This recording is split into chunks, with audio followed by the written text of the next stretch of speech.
Gloria al Señor. Bien, amados, vamos a dedicar unos minutos al estudio de la palabra del Señor. El Salmo capítulo 32, versículo 8. Quiero leer nuevamente esta palabra a favor de todos y quiero que concentremos nuestra mente, nuestro corazón ahí en esa palabra escrita. Dice: te haré entender y te enseñaré el camino en que debes andar, sobre ti fijaré mis ojos. Hay tres cosas importantes aquí en la palabra que podemos ver y que podemos recibir, por medio de las cuales nuestra vida es bendecida. Amén. Y quiero compartirles hoy sobre el tema cuando Dios interviene. Amén. Es el tema que yo quiero compartir en este momento, dando por sentado, mis amados, que por naturaleza el ser humano ignora muchas veces la intervención de Dios.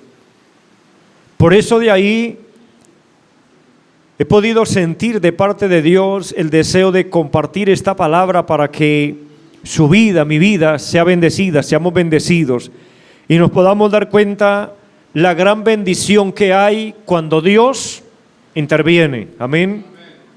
La palabra dice claramente que los designios del hombre, sus caminos, son caminos equivocados. Cada uno se va por el camino que cree conveniente. Y quiero que verifiquen su Biblia sin dejar este salmo que hemos abierto hoy. Allí en el libro del profeta Isaías hay una palabra en el capítulo 53 del libro del profeta Isaías. Y el versículo 6 dice: todos nosotros nos descarriamos como ovejas, cada cual se apartó por su camino. El ser humano por naturaleza fácilmente se desvía, fácilmente coge caminos equivocados.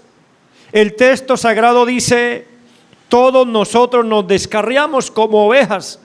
Tenía mucha razón el Señor cuando, mirando a las multitudes, dijo que tenía compasión de ellos porque estaban como ovejas que no tienen pastor. Así hay mucho pueblo de Dios hoy, gente que conoció de Dios, gente que vivió en iglesias y alabaron a Dios y honraron el nombre de Dios, y por A o por B se han apartado y andan descarriados como ovejas que no tienen pastor. Y yo creo que es un tiempo, amados, cuando como iglesia debemos orar a Dios, debemos interceder a Dios para que Dios traiga un mover del Espíritu y todas esas personas se vuelvan a Dios, para que las personas vuelvan a Dios, para que el hombre vuelva su mirada a Dios, ponga su mirada en el cielo y piense en su salvación. Es necesario que Dios intervenga. Amados, es una necesidad que nosotros le digamos a Dios que intervenga, porque cuando Dios interviene, algo especial sucede en la tierra. Algo especial sucede en nuestra vida. Algo sucede en lo interno nuestro, en el corazón adentro, sucede algo especial. El proverbista Salomón decía: hay caminos que al hombre le parecen rectos, pero son caminos de muerte. Son caminos equivocados. Proverbios 14:12, Proverbios 16:25 registra la palabra, el texto que les estoy mencionando. Caminos que al hombre le parecen derechos. Muchas veces, aún siendo cristianos, hacemos cosas que nos parecen que están bien, pero que si vamos a la luz de la palabra, no era como parecía, no era como creíamos. ¿Cuántos alaban el nombre del Señor? Estamos aquí en la presencia de Dios, amén. Entonces, por eso, mis amados, quiero mencionar solo uno de los caminos que al hombre le parecen derechos. Son muchos, pero mencionaré uno a la luz de la palabra. Y quiero que vayamos al libro del proverbista, al libro de los Proverbios. Y encontramos allí, en el capítulo 7 del libro de Proverbios, y yo he catalogado este capítulo el camino del placer o el camino del desenfreno. El Señor Jesucristo dijo: Hay caminos que al hombre le parecen, dijo el camino ancho, el camino espacioso por el que muchos andan, ¿verdad? Y es parecido a este, el camino del placer, el camino de los desenfrenos de nuestra carne. Capítulo 7, versículo 18 del libro de Proverbios dice: ven, embriaguémonos de amores hasta la mañana, alegrémonos en amores. Esta es una expresión de una mente depravada, de una mente corrompida, ¿verdad?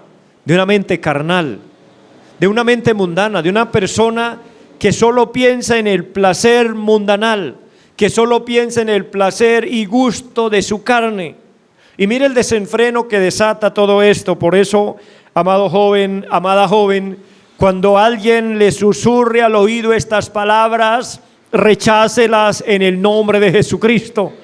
Usted es hijo de Dios e hija de Dios y tenemos la autoridad de Dios. Y el enemigo vendrá a susurrarnos ese tipo de palabras, de temas a nuestra mente, y hay que rechazarlas, hay que reprenderlas para que le demos espacio a que Dios pueda intervenir en nuestra vida. El texto sigue hablando y habla de una mujer sin temor, de una mujer depravada, corrompida. Pero al hablar de esta mujer, yo diría no solo de una mujer, también los hombres. Y quizás con mayor razón los hombres también hablan de la misma forma de un desenfreno y dice: porque el marido no está en casa, se ha ido a un largo viaje. La bolsa de dinero llevó en su mano, el día señalado volverá a su casa. Verso 21. Lo rindió con la suavidad de sus muchas palabras, lo obligó con la salamería de sus labios. Oye, el camino del desenfreno del hombre, el de muchas palabrerías.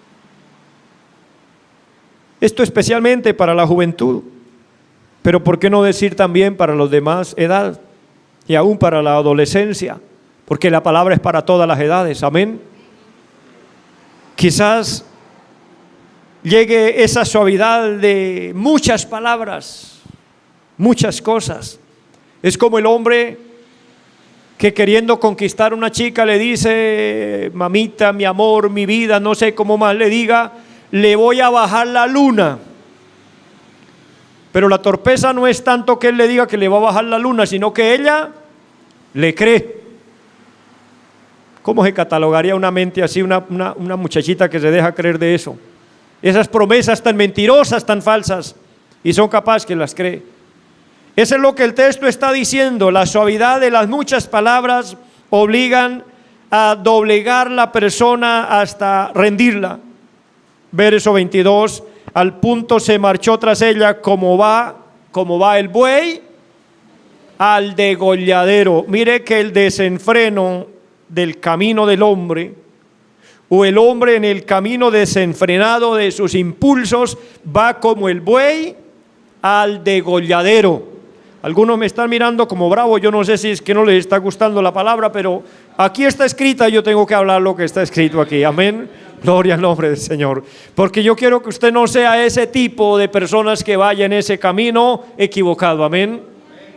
Como va el buey al degolladero y como el necio a las prisiones para ser castigado, como el ave que se apresura a la red y no sabe que es contra su vida, hasta que la saeta traspasa su corazón. Por eso el texto habla y dice: ahora pues, hijos, oídme y estad atentos a las razones de mi boca. No se aparte tu corazón a sus caminos, ni yerres, en sus veredas, porque a muchos ha hecho caer heridos, y aún los más fuertes han sido muertos por ella. No culpemos solo a una mujer desenfrenada, culpemos esta carne pecaminosa, ¿verdad?, que ha hecho caer valientes. Verso 27 dice: camino al Seol es su casa, que conduce a las cámaras de la muerte. Entre estos, cuando la palabra dice: aún los más fuertes han sido muertos por ella, es fácil uno enfocar y relacionar la palabra con uno de los grandes hombres fuertes que pisó esta tierra, con un propósito grande, pero por ir en el camino del desenfreno murió en una desgracia por haberse salido del plan de Dios. Y estoy hablando de Sansón, un gran hombre que logró grandes hazañas. Yo le digo, amado hermano, amada hermana, nunca te sientas tan fuerte y tan valiente a pensar que el mundo, que el diablo, la carne no lo va a hacer tambalear. Uno es firme únicamente cuando está bien con Dios. Cuando está cimentado en Cristo, cuando está cimentado en la palabra. En esta carne somos débiles, somos flojos. Por eso la gran necesidad de que Dios intervenga. Amén. Yo veo esto, una necesidad. El verso que tomamos inicialmente allí en los Salmos, el Salmo número 32, habla de tres cosas importantes cuando Dios interviene. Capítulo 32 de los Salmos, versículo 8, en la primera parte dice, te haré entender. Amados, con facilidad nosotros no entendemos. Con facilidad nosotros nos equivocamos. Yo pudiera preguntar esta noche, ¿quién no se ha equivocado alguna vez en la vida? Y quizás las manos de muchos se levantarían diciendo, no me he equivocado una, me he equivocado muchas veces. Yo he tenido que en mis oraciones decirle al Señor, Señor, por favor ayúdame a equivocarme lo menos posible, porque me doy cuenta que las equivocaciones cuestan caro. ¿Cuántos dicen amén? ¿Se ha dado cuenta que cuando uno se equivoca, coge el camino equivocado, eso le sale caro, eso le cuesta, ¿verdad? Fácilmente uno comete el error, difícilmente es la reparación de ese error, de esa falta.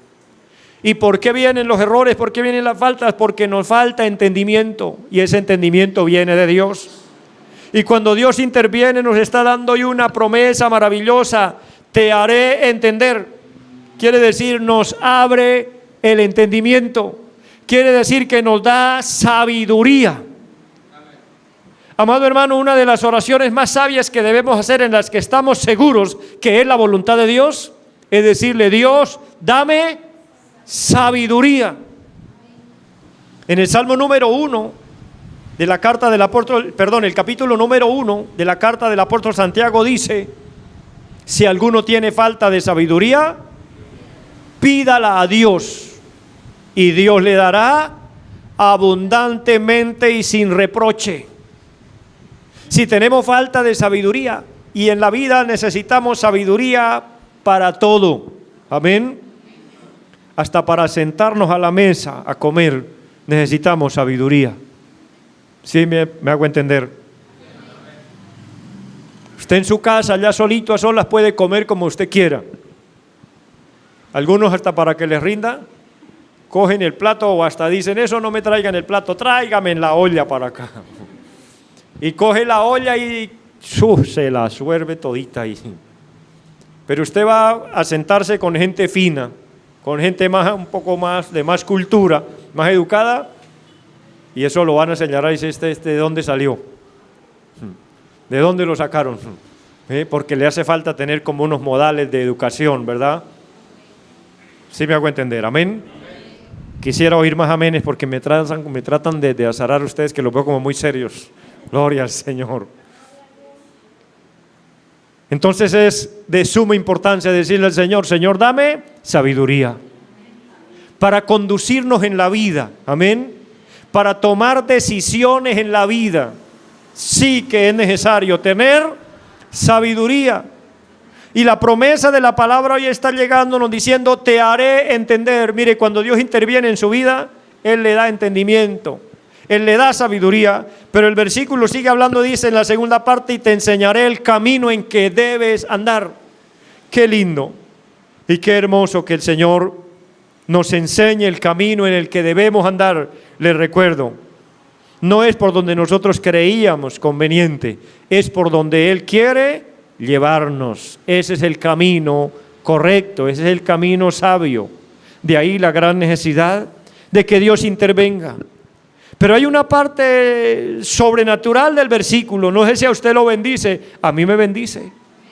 Porque la palabra dice, sobre ti fijaré mis ojos. ¿Le gusta oír esta palabra? ¿Se siente bendecido con ella? Esa palabra hoy es para usted, mi amado. Todo el que oye esta palabra, el Señor le está diciendo: sobre ti fijaré mis ojos. Qué bendición tan grande, qué maravilla que usted y yo podamos caminar contentos y diciendo: Dios me está mirando, Dios me está observando, y Dios me está observando por muchas razones. Número 1, para guiarme. Número 2, para guardarme. Número 3, para bendecirme. Amén. Número 4, para intervenir en mi caminar. Porque sí que necesitamos que Él intervenga. Cuando Dios interviene, ¿qué le parece si entramos a desarrollar el tema? Usted dirá: o sea que no había empezado. No, estaba dando una introducción. Pero no me voy a demorar, tranquilos. Porque cuando Dios interviene sucede algo maravilloso. Pregunté si le parecía bien decir: qué lindo que Dios fije sus ojos sobre mí. Mire, una bendición extraordinaria, una bendición grande recibió Salomón cuando dedicaba el templo a Dios y le podía pedir a Dios diciéndole: Señor, que tus ojos estén abiertos sobre esta casa de día y de noche. Amén. Salomón quería que Dios fijara sus ojos ahí en la casa de Dios, en el lugar donde se iba a adorar a Dios. Amén. Y Dios aprobó esta oración porque la casa fue llena de la gloria de Dios. Y uno dice: pero eso fue el templo de Salomón, que Dios lo llenó de su gloria. Amén. Pero yo le quiero recordar algo: usted y yo somos templo del Espíritu Santo. Somos un templo de Dios. Por lo tanto, tenemos también la gran necesidad de decir como Salomón: Señor, que tus ojos estén siempre abiertos sobre mí, sobre el templo que es de Él. Amén. Entonces, si Dios fija los ojos sobre nosotros, eso es una maravilla, eso es una bendición. Ahí está Dios interviniendo. Pero le voy a decir la primera cosa: cuando Dios interviene, puede, número 1, desbaratar nuestro mundo. Se lo repito otra vez. Cuando Dios interviene, puede desbaratar nuestro mundo, desbaratar nuestras cosas. Usted dirá: así es la cosa, así es la cosa. ¿Quiere que Dios intervenga en su vida? Amén. Pero Él puede desbaratarle muchos planes que usted tiene, muchas cosas que usted creía que así estaba bien. Si Dios interviene, le desbarata todo para volver a armar otra vez y hacer la vasija como Él quiere que sea necesario. Bíblicamente les quiero mostrar algo, mis amados. En el libro del profeta Ezequiel, capítulo 24, versículo 15 al 18, hay un relato bíblico poderoso en la palabra, porque Dios intervino en la vida de un hombre llamado Ezequiel, el profeta de Dios, el hombre de Dios. Y Dios intervino desbaratándole el mundo que él tenía. ¿Cuál era el placer de los ojos de Ezequiel? Ezequiel gozaba de tener una esposa muy amada, de tener una esposa muy linda, una esposa muy bella. Y no hay nada de malo en tener una buena esposa, un buen esposo, no hay nada de malo en eso. Pero Dios quiere darnos una enseñanza. Dios quiere darle una enseñanza al pueblo de Israel. Hoy nos quiere dar una enseñanza a nosotros. Y Dios, queriendo mostrar una enseñanza, dijo: para yo intervenir, yo tengo que desbaratarle allá sus planes, sus cosas, para poder armar mi propósito y mi plan. No sé si usted me está entendiendo. Dios le viene y le dice a Ezequiel: voy a hacer algo. Le voy a quitar a su mujer, le voy a quitar a su esposa. Pero se lo dice allí de una manera: le voy a quitar el placer de tus ojos. ¿Sí ve que era que él la amaba mucho? Para él, ella era especial. Alguien diría: no, pues qué bueno que ya estaba como aburrido de ella, pues que me la quite. No, él no estaba aburrido con ella. Ella no estaba aburrida con él. Qué bendición, ¿verdad? Gloria a Dios. Alguien dirá: uy, qué bonito que Dios me hablara esa palabra a mí. Gloria a Dios. No, eso fue Ezequiel. Usted aguante la que tiene, aguante el que tiene. Gloria a Dios. Ayer era porque Dios estaba interviniendo, ¿verdad?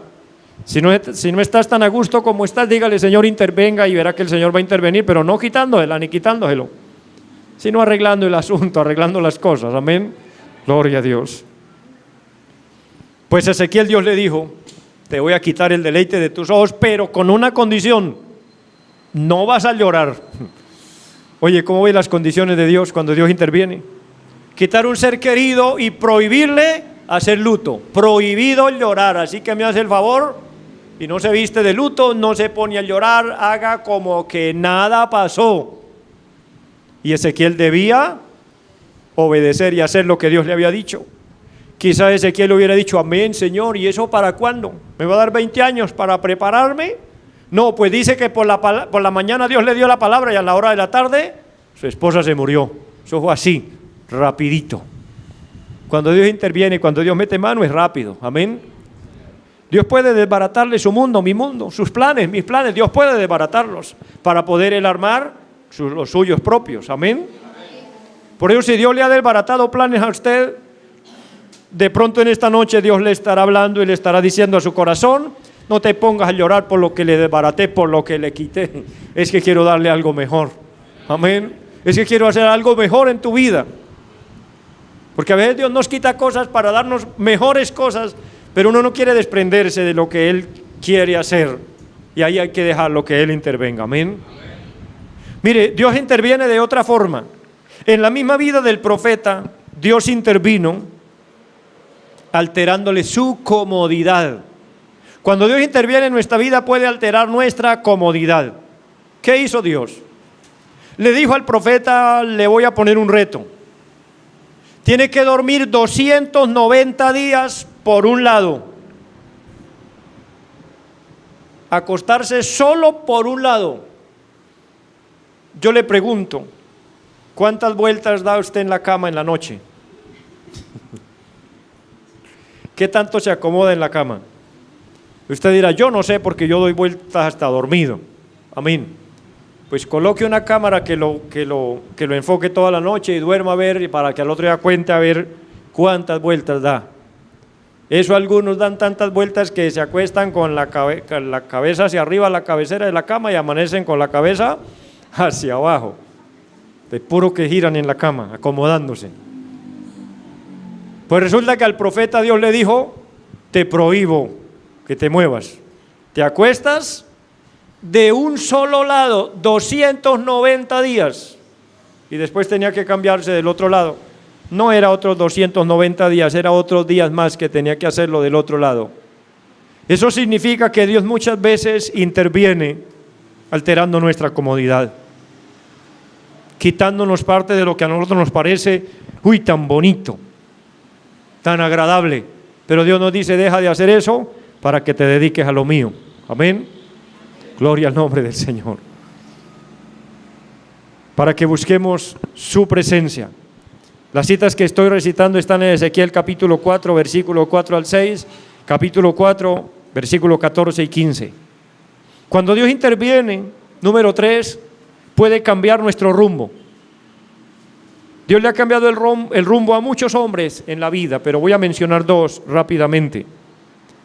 En el libro de los Hechos de los Apóstoles, el capítulo 9, encontramos la palabra que Dios le cambió el rumbo a un hombre que iba con unos proyectos, con unos propósitos, y era perseguir al pueblo de Dios, perseguir la iglesia. Quiero que vayamos al capítulo 9 del libro de Hechos, versículo 1, dice: Saulo, respirando aún amenazas y muerte contra los discípulos del Señor, vino al sumo sacerdote y le pidió cartas para la sinagoga de Damasco, a fin de que si hallase algunos hombres o mujeres de este camino, los trajese presos a Jerusalén. Ese era el propósito de él, eso era lo que a él le parecía que estaba bien hacer.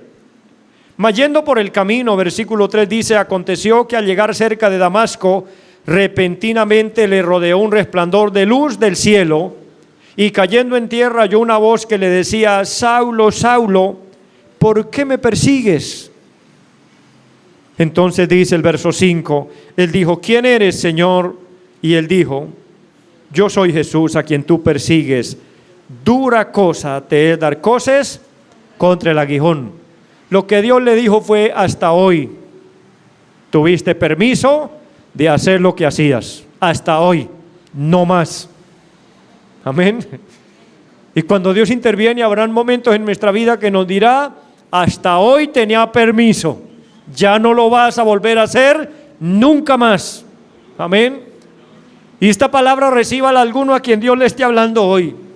Si usted estaba haciendo cosas que usted sabe que está en contra de Dios, en contra de la palabra, en contra de la voluntad perfecta de Dios, Dios te está diciendo, hasta hoy estoy interviniendo para que dé un giro de 180 grados y se vuelva.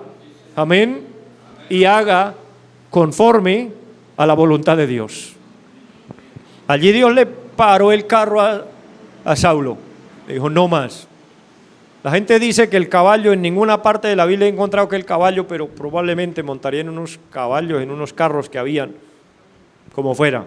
El punto es que Dios le dijo, no más, hasta aquí es. Y cuando Dios intervino, él cayó a tierra, postrado, temblando, temeroso.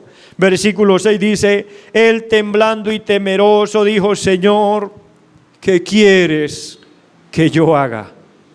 Me parece tan poderosa esta palabra que cuando Dios interviene nos lleva a tal punto de que tengamos que caer postrados a sus pies a decirle, Señor, ¿qué quieres que yo haga?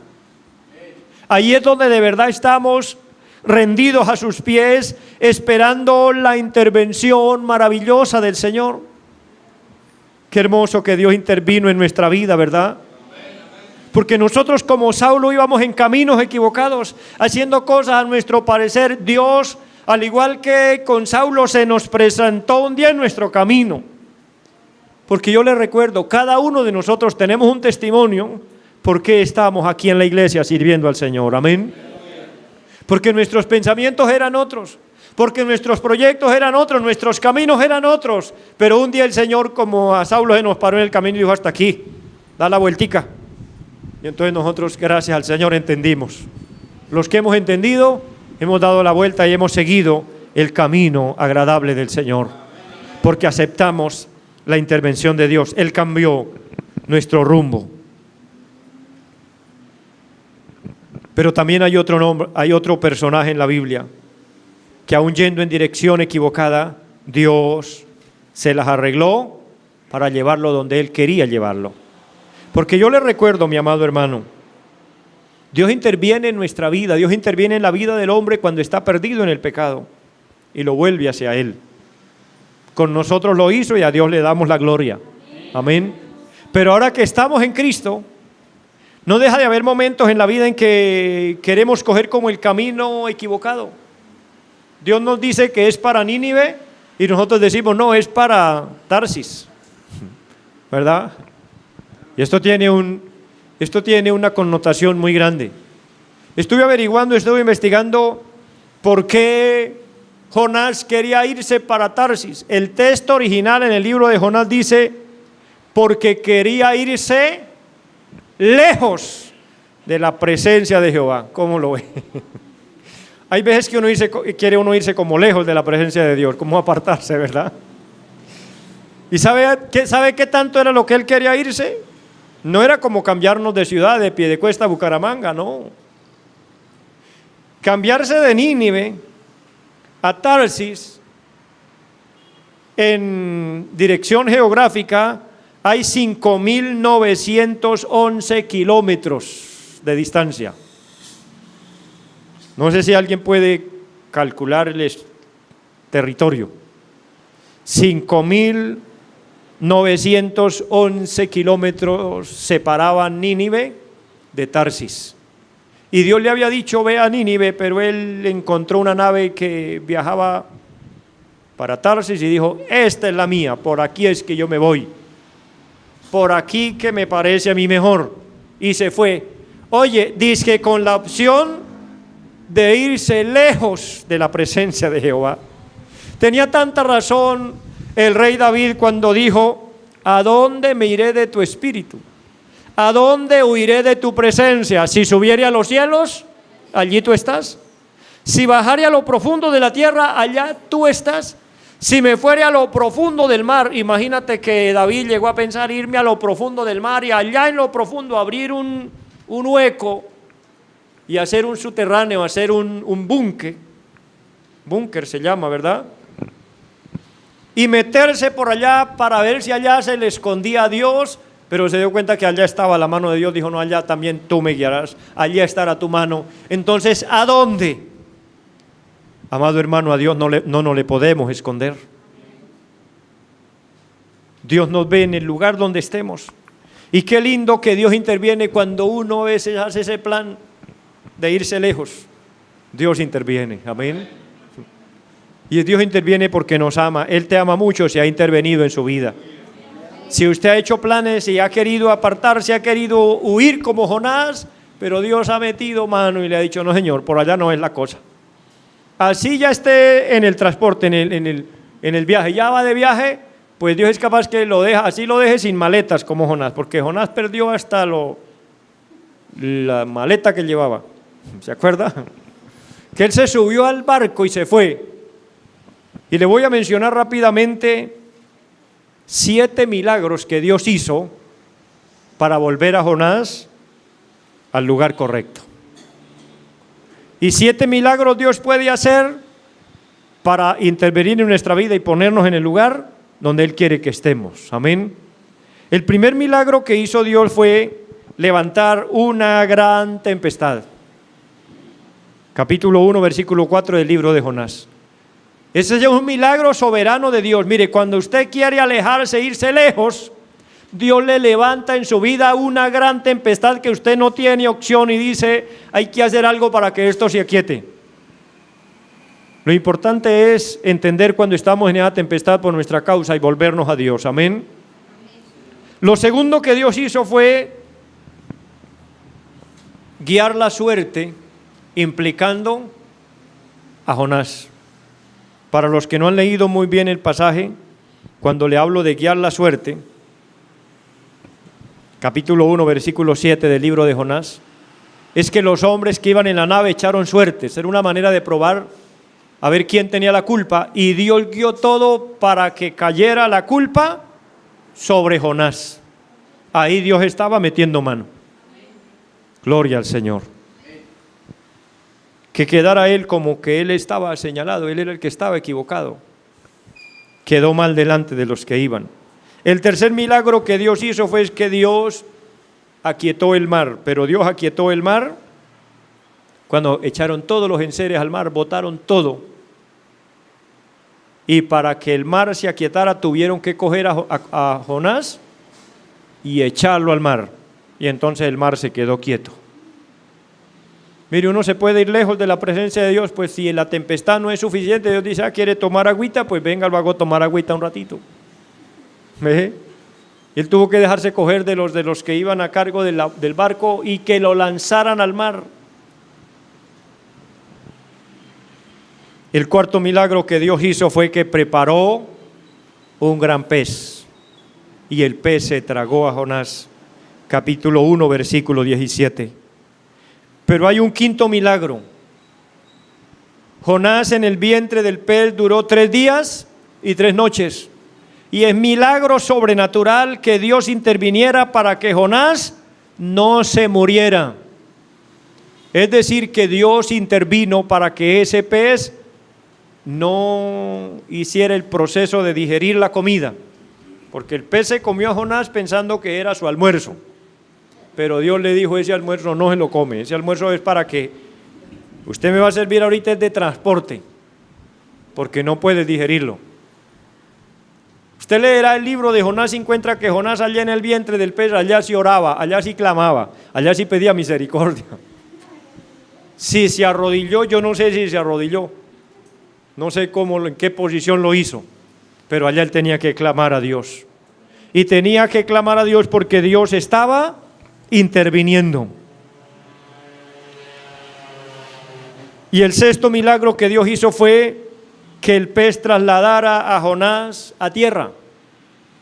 Y el séptimo milagro es que el pez vomitara a Jonás. En todo esto la mano de Dios estaba interviniendo, está moviéndose. Solo por una razón usted dirá, ¿y por qué Dios se interesó tanto en hacer todas esas cosas con Jonás? Porque Dios había fijado sus ojos en Jonás. Y yo le digo en esta noche, le vuelvo a recordar, sobre usted Dios ha fijado sus ojos. sobre usted y sobre mí, Dios nos ha dicho: te haré entender, te enseñaré el camino en que debes andar y sobre ti fijaré mis ojos. Por lo tanto, Dios intervendrá en su vida, Dios intervendrá en mi vida. Y cuando Dios interviene, muchas veces hay dolor, ¿verdad? Muchas veces hay pasos en los que nos parece difícil, pero Dios interviene para nuestro bien. Dios interviene para nuestro beneficio. Dios interviene para nuestra bendición. Así que, mis amados, que esta palabra le bendiga su vida, le bendiga sus proyectos, sus cosas. Y si en algo usted dice: Dios está interviniendo, porque uno debe entender, ¿verdad? Cuando uno comienza a hacer cosas y todo lo que uno hace le sale obstáculo y por ahí no, y uno quiere meterse por otro lado y por ahí no, uno tiene que preguntarse: quizás Dios no quiere que yo lo haga, ¿verdad? Quizás Dios está interviniendo, por algo está pasando esto. Hay que entender el intervenir de la mano maravillosa de nuestro Dios. Que Dios nos ayude, mis amados. Estemos de pie y vamos a darle gracias a nuestro Dios.